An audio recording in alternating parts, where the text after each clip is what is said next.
Welcome to Microdose Psychedelic Insights, powered by the Conscious Fund. This is the Cognito series, casual psychedelic conversations on cognitive liberty. No worries. So thank you for joining me, May. This is episode, I forget, of Incognito. I think it's like 4 or 5 or 6. And the first one that I've recorded in Mexico. So thank you for your patience and hearing back from me and scheduling and all that. And do you want to take a second to maybe introduce yourself to the world here? Sure. Well, first of all, I want to say thank you, Patrick, for having me on board. My name is May Lee, and I am part of Numinous, which is a psychedelic research and healthcare company here in Vancouver, Canada. I'm the first employee, and I'm also the communications and HR manager, combined role at the moment. That's me.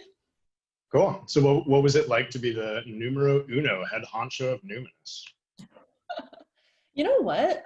I still don't really know. It's been a crazy 2 years, and I continuously, especially now that we're nearing the end of our second year,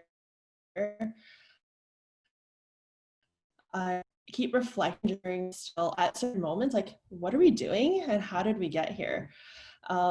I will say that first off, it's been a huge privilege to start from the very bottom. You know, when we were basically just idea stage with Peyton, our CEO, and AC, our Chief Strategy Officer. So having the opportunity to kind of build from zero has been incredible. I think that if it were something that had already, been operating, it would have been much harder to sort of get things going. But over the last 2 years, seeing our team grow, seeing our plan grow, our model grow, and also at the same time growing up with the industry has been a real blessing. Just to see everyone coming out of the woodwork and, coming here with a real purpose in mind, which I think is really different from a lot of other industries, right? We're very unique. Just that personal motivation and connection to health and well-being, oftentimes people's own experiences, and then also like acknowledging what's happening in society right now and the massive need that we have for change. It's just been really, really beautiful to see. And also I just want to say, it's not my story to tell, but knowing that everyone on my team is really coming here with that personal motivation. Almost everyone, I would say everyone on the leadership team has a personal backstory and some kind of connection to mental health. And so that for me is very inspiring, and it's why I work, the hours that I work and I keep plugging along is because of that. So yeah, no, it's beautiful. And I love that you said, what we're doing and how do we get here? Because those are 2 questions I often like to ask. So maybe do you want to give us like a elevator pitch synopsis of what Numinous is doing, but then also tell us, how did you get here? How'd you find yourself in this space? Sure. So at a glance, Numinous, we are a vertically integrated psychedelic company. We do research and development. We do therapeutic protocol development, and we also do service delivery for therapies. So our whole mission is to make psychedelic-assisted psychotherapy safe and regulated and accessible for everyone. That's our core mission. And the 3 units that we have through Numinous Bioscience, Numinous R&D, and Numinous Health are how we aim to deliver that reality to people. So what I'm really excited about right now is, first of all, in Numinous Bioscience, that's our lab here in Western Canada, in Nanaimo. It's our Health Canada licensed lab where we're doing a lot of psychedelic research. We have the first license by a public company from Health Canada to cultivate and extract psilocybin from mushrooms. So that's and you're hosting documentary crews there. And we're in a documentary, and Patrick has seen the lab. I'm very, very glad to have had him grace our facility. So we're really happy. Actually, Patrick, I didn't get any mushrooms, so it was a little bit disappointing, but maybe next time. Deeply apologize for that, but definitely, It's okay. The rules, I get it. Oh, just that. Oh, Health Canada, what is that? Totally. So how did you were the first employee at Numinous, you said 2 years ago, eh? Like kind of before this big boom started going and all the public companies started around. So how did you hear about it, back in the day, and what was your journey to joining the team? Totally. So, in reflection, it's the last few years have been kind of, if there's one word I could use to summarize it, it would be serendipity, probably. I'll kind of go back a few years, but basically, I finished my degree not too long ago, just a few years ago, and I had always been interested in the public sector, so I always thought I was going to go and do, policy, research, analysis, that kind of thing. But at the tail end of my degree, I really started to question myself of why I was doing what I was doing. Did I want to stay in the ivory tower, or did I want to really get out of academia, not do a master's in security or whatever? What would I be doing to really make an impact? So I kind of pivoted to sustainable economic development at the end of my degree, and I had the chance to go to India to do some work over there. And I really had the chance to engage with the community in Bangalore, where there was a lot of business going on, a lot of startups, and I became very interested in startups and investment and in impact investment and sustainable social enterprises. So when I came back to BC, I began to really explore the business landscape here and try to understand how I could contribute to startups, because I felt that early impact is really where individuals have a bigger opportunity to make a personal impact and contribute and shape where they're trying to go. And so through that journey, I connected with Stacey Wallen, who's our Chief Strategy Officer, as I said earlier. Stacey comes from tech and startups. She's very, very, deeply embedded in the landscape that we have here. She's very familiar with tech, especially emerging tech and sort of areas of innovation. And so I had the opportunity a couple of years ago, early 2018, to start working with Stacey on a separate project, which we were doing for impact investment, just a personal sort of like a very passion-driven project. And then summer of that year, she then mentioned to me kind of casually that she was chatting with a friend, an old friend of hers, about psychedelics and mental health.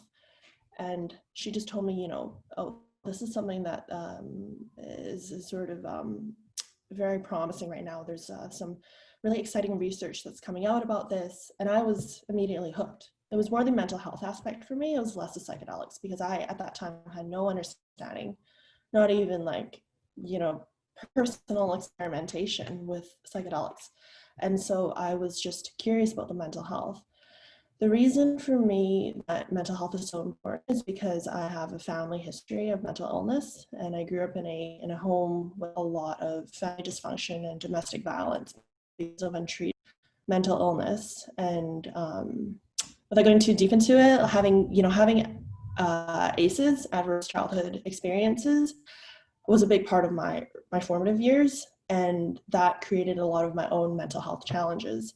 And it wasn't until my early to mid 20s that I started to explore my own mental health and to understand mental health as a concept, something to explore and to sort of dig deeper into.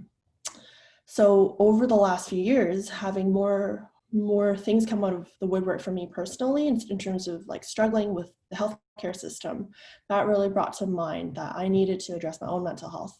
So when Stacey brought up that she was having this conversation, I immediately told her, well, I would love to support her in whatever she was doing. So through that, she then introduced me to her friend, who's Peyton Nyquist, our CEO. And we then, around 2018, started to have conversations a little bit more formally, start to engage more people in the local network here. And then fast forward to the winter, we started to really get into it. Peyton at that time was working in the capital markets, finance, that's his background there. He, is very deeply embedded in that landscape, the Canadian capital markets, and he was also very involved in early cannabis. But Peyton, of course, has his personal story, which he has, been very open, sharing extensively publicly about that and how he got into psychedelics through his own personal journey, and Stacey as well. So start of 2019 was when I formally became the first employee of the company. And then about a half year later, we acquired our first clinic, which we still have right now, an operating clinic here in Vancouver, which is now the testing site for our protocol, our therapeutic psychedelic therapeutic protocol development.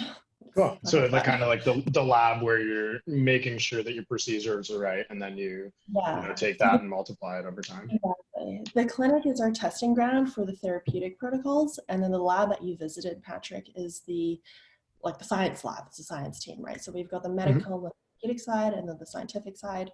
So all of that is for us to really, really rigorously test out the protocols that we have, and just to ensure that we have quality, we have safety, and we are totally in line and able to embed what we're doing in the existing system and to improve it.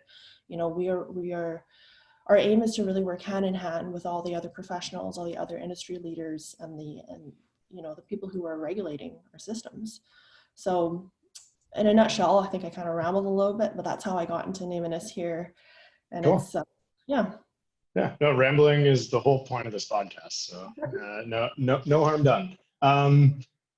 So the first 10 minutes, I'd like to talk about psychedelics, and obviously we talked about the company and the experience. A question that I want to always ask on this podcast, and I forgot a couple times. Whoops. What's your favorite psychedelic and why, if you have one?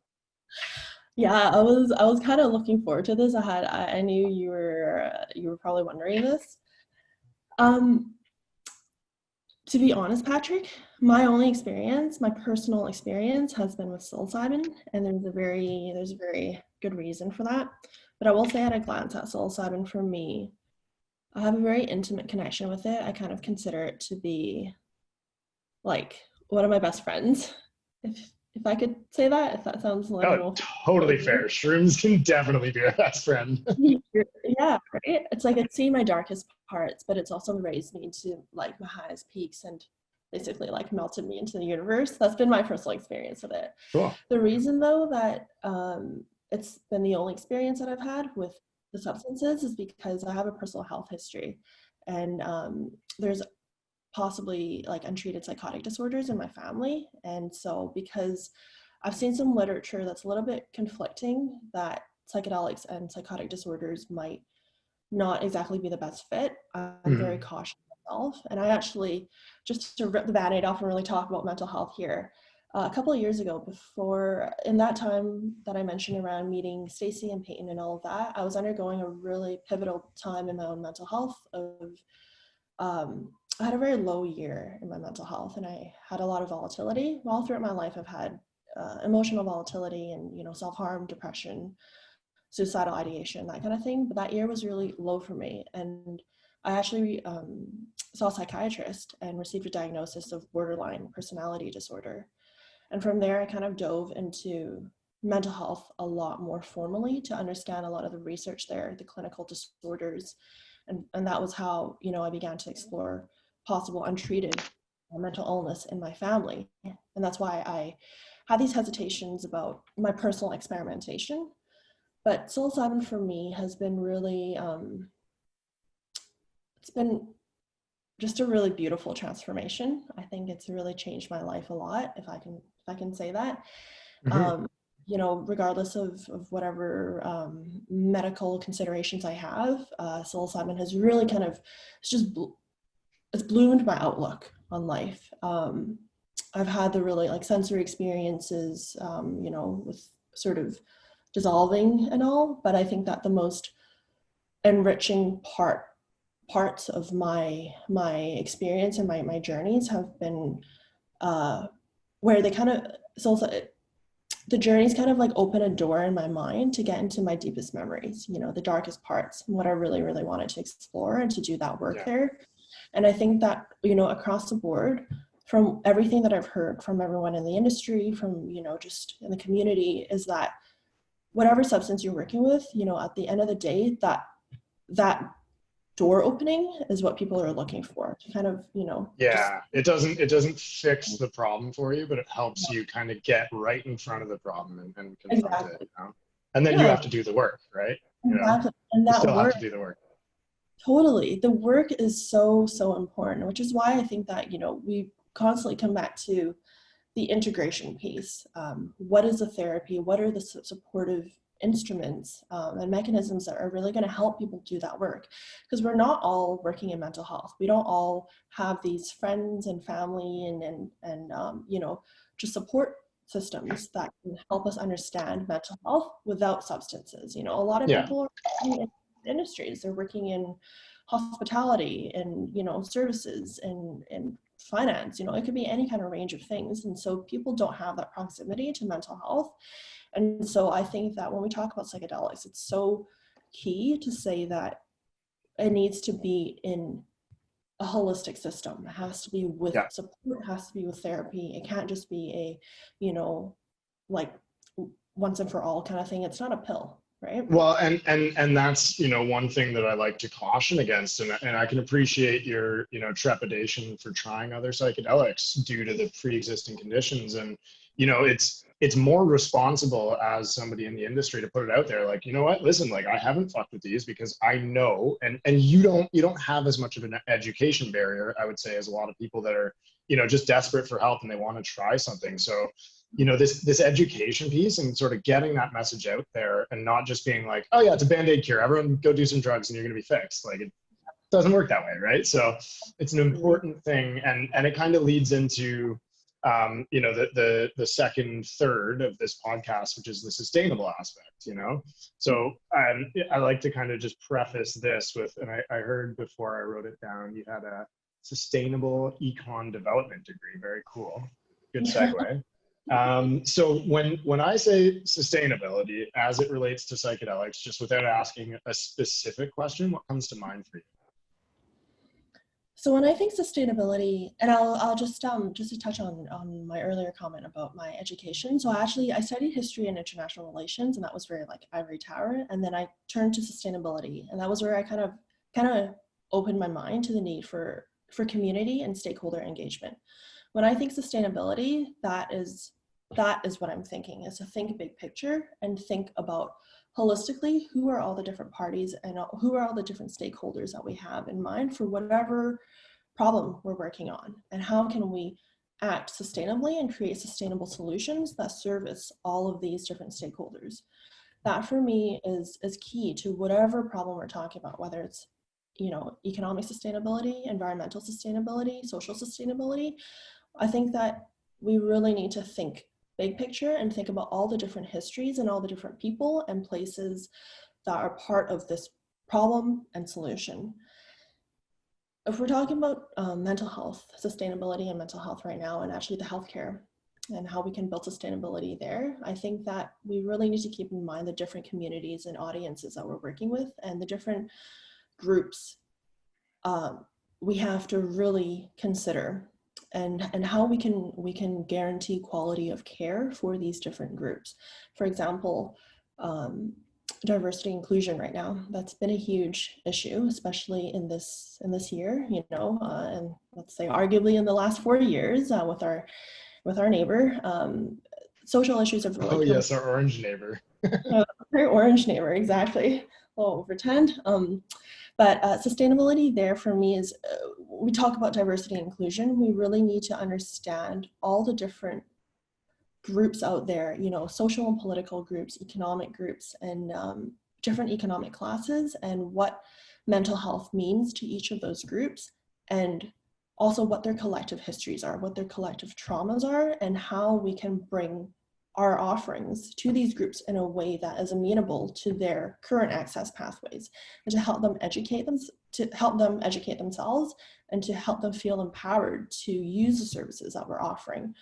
We can't possibly create a service package that is like one size fits all. That's just not possible in my personal my personal experience. So, you know, having a father who is an immigrant to Canada, still doesn't speak English fluently, and has really, really serious mental health issues that affected his family very deeply, his 2 children when we were very young.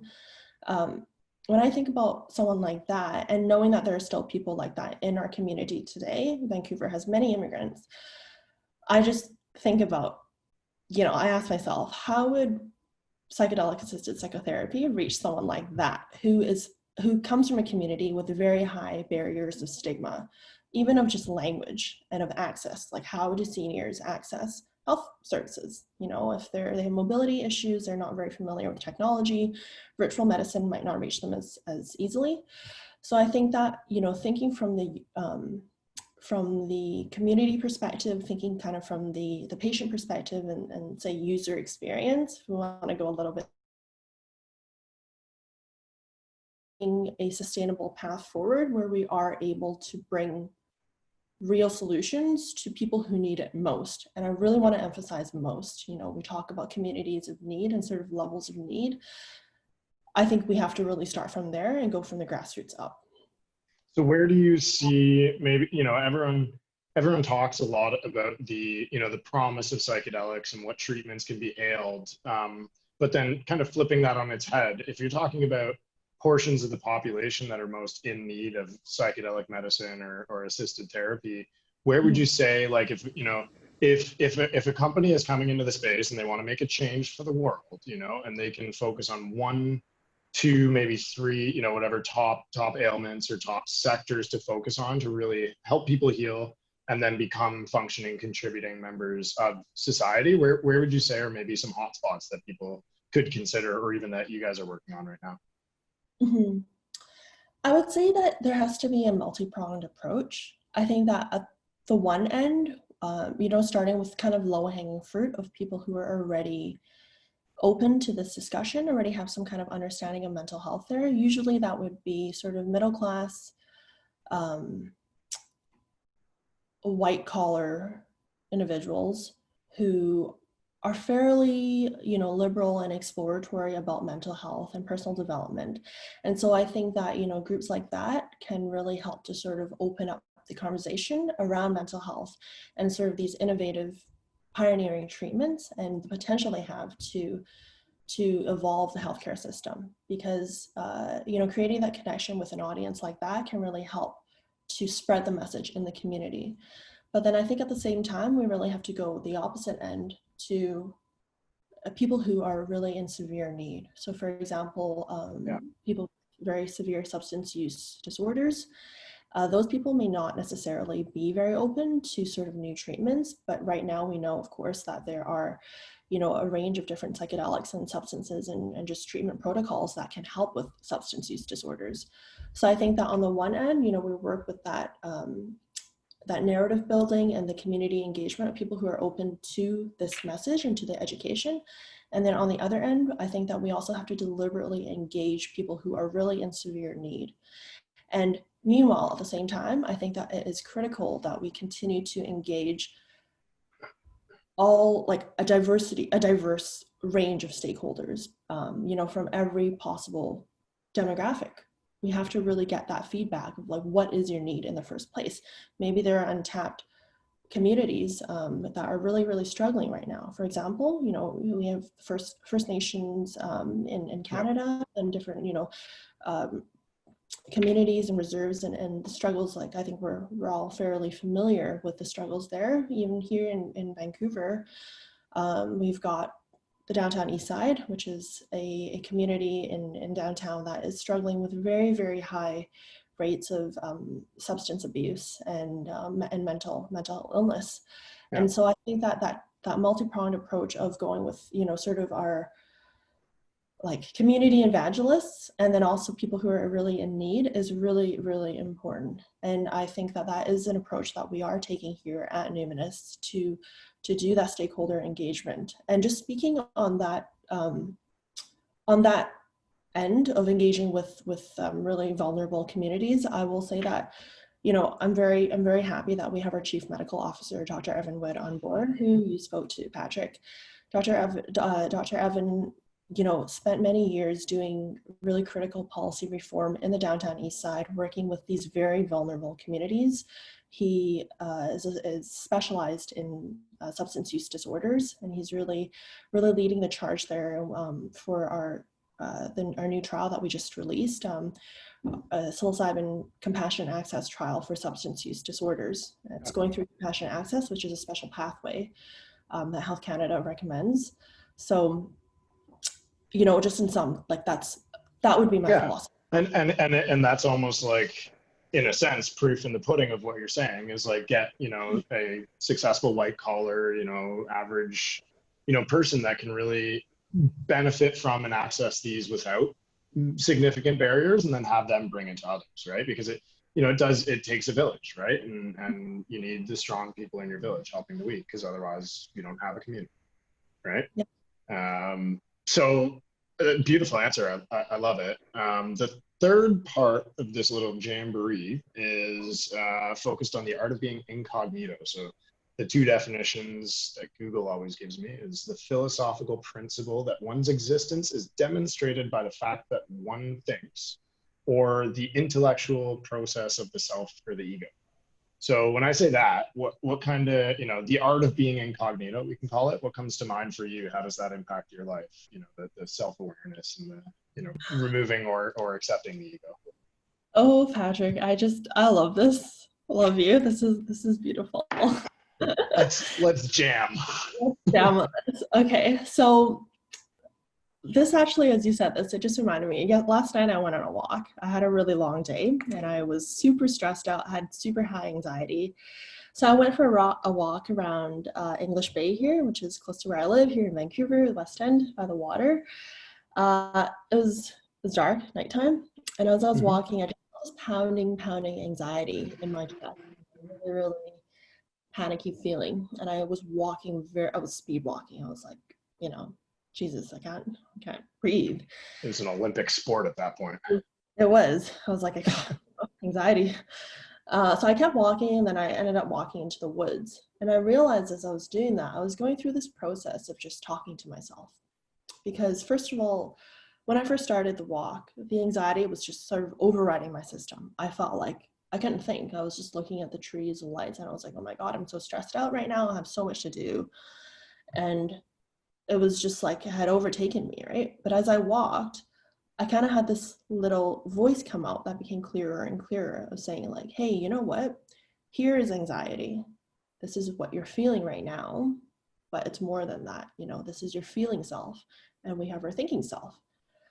And as I walked, that voice got bigger and bigger. And by the time I got into the woods and I came out of it, it had completely overtaken, my thinking brain. And so that little anxiety piece was gone. And that is actually, that practice of mindfulness is something that I've really cultivated over the last, let's say, last year, or maybe the last 2 years, I would say. Really recognizing that there are two parts to me. And, you say here, the fact that one thinks, it goes back to Descartes, what is it? The whole thing about like, I think, therefore I think, therefore I am. Yeah, exactly. I think, therefore I am. And I really recognize that there are two parts in me of my feeling self and then my thinking self. My thinking self is who's talking to you right now. But my feeling self is almost like an inner child that I have in me. And I think it's really this voice that I have of all my needs and everything that I think is built actually very much on my childhood traumas and the fact that I went through many experiences where I really suppressed my needs or I completely violated them and violated my own boundaries. And for me right now, how I see myself progressing and evolving, continuing to improve is by recognizing those two parts and being very compassionate towards my feeling self and my inner child, and understanding that I need to maintain that dialogue. So when I talk to myself, I journal every day, I read every day, and I really practice this I take me time and self-compassion very, very seriously. And so I keep the dialogue going. If I'm working a really long day or if I've had a really stressful or difficult conversation, I kind of just sit back and I say, well, how are you doing? How are we doing? Separate parts, right? Even if at the end of, if one day there's, the apocalypse happens, comes upon us and there's no one else out there, there's still us as in brain. And, without the thinking brain, then who knows where we are, right? I can go into the matrix. But for me, it's really those parts and just having that dialogue. And, I just find that I really need to do that. Journaling is key for me because I express myself very much through writing, and language is really important. And I really just try to talk to myself and just kind of do check-in every day and be like, hey, how are you doing? How was your day, kind of thing. And it's not that I'm writing to anyone else. I don't need to censor myself. And, psychedelics, actually on my very first trip, Patrick, I think that really helped me to open the door and to keep that door open.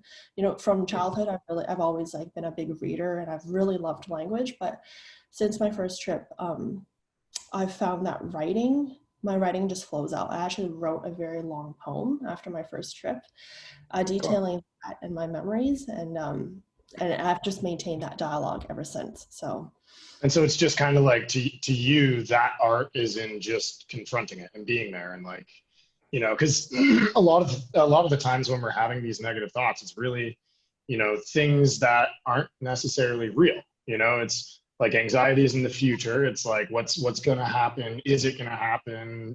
Whatever. Depression kind of in the past, like bringing things with you and letting them, remain in baggage. And it's like instead of being mindful, your mind's just full of stories that you're telling yourself. totally. Yeah, I think you just have to, whatever comes through, just acknowledge it, acknowledge that it's there, and then try to let it go. Or even if it's staying around for a long time, just know that at some point, whatever was bothering you was not there, and at a future point, it will no longer be there.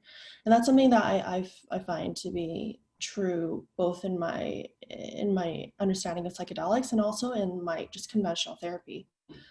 I'm part of dialectical behavior therapy, which is very heavily based CBT or DBT. Yeah, DBT. very heavily based in mindfulness, and that training that I've gotten there has really helped me to sort of separate out the core, like your core why, your core values and your core needs from your kind of stream of consciousness and sort of the things that will pass. I think just Yeah. knowing that you're okay is really key to getting through whatever you're going through. Yeah, putting on your oxygen mask and like, take a deep breath and this is going to be Yeah. okay. This too Yeah, shall pass. exactly. If you don't have the mask, just get a paper bag, but it will pass. Yeah, there you go. Well, I don't have any paper bags either. So I really appreciate you kind of, opening up and sharing all that. I think it's really important to have, conversations like these where other people can watch it and see like, what, sometimes the people I look up to, struggle. Like a lot of the people in this industry, like you mentioned, they're coming to it with personal experience. And it's like, if we can share these stories and share the science and the reality of the situation we're in, I think it'll get better over time. Exactly. You're doing the right work, man. Thank you, Patrick. And I really appreciate, like the platform and the opportunities that you're giving to everyone to really share these stories is such a foundational piece of, undoing stigma and really opening this up to everyone, to the mainstream, to the public, so that we can all talk about this, because I know that everyone has some bit of trauma or something in their personal background that they might want to uncover. So I think that you're doing just really groundbreaking work to enable that. So thank you. I appreciate it. We're just doing the work. That's all good. So in closing, I guess, is there anything that you didn't mention that you wanted to mention, and where can people find May? Where may they find you? We talked a lot about, personal experience, my journey with Numinous, my understanding of psychedelics. So I think that I'm just grateful for this opportunity to dive a little deeper. I'm always happy to talk about how to bring the personal into the public and how to shine light on the industry, on the whole sector, and just understand where we are right now and mental health, the bigger picture there. For anyone who wants to get in touch, I'm available on LinkedIn. I like to be very active there and connect with everyone, and I'm very, very open to connecting. I also support the Psychedelic Medicine Association team there with a little bit of diversity and inclusion work. And so, overall, my ethos here is just connect. There's that saying that the opposite of addiction is connection, and I very much believe in that. I think that it's true also just of trauma and mental health overall. So please reach out if there's anything you want to talk about there. And yeah, I just look forward to continuing to learn, continuing to grow, and seeing where this goes in a few years. Likewise, very cool. We'll have to keep texting. I got my account deleted off LinkedIn for some reason the other day, so figure that one out. Yeah. Well, I don't know. We'll find out. But I encourage everyone to reach out to May. She's May Lee, Lee, on LinkedIn. And now that you've got your first podcast under your belt, maybe you start your own. Oh, well, yeah, that's what my first guest will be. Wow, we'll see. Yeah, double trouble. Yeah. Well, thank you so much, Beautiful. Rick. Yeah, thanks for coming on, May. I look forward to publishing this and sharing the story with the world. Thank you. I look forward to it too. Take care. Adios. Thanks for joining the Incognito series, brought to you by Microdose and the Conscious Fund. Visit our website at www.microdose.buzz.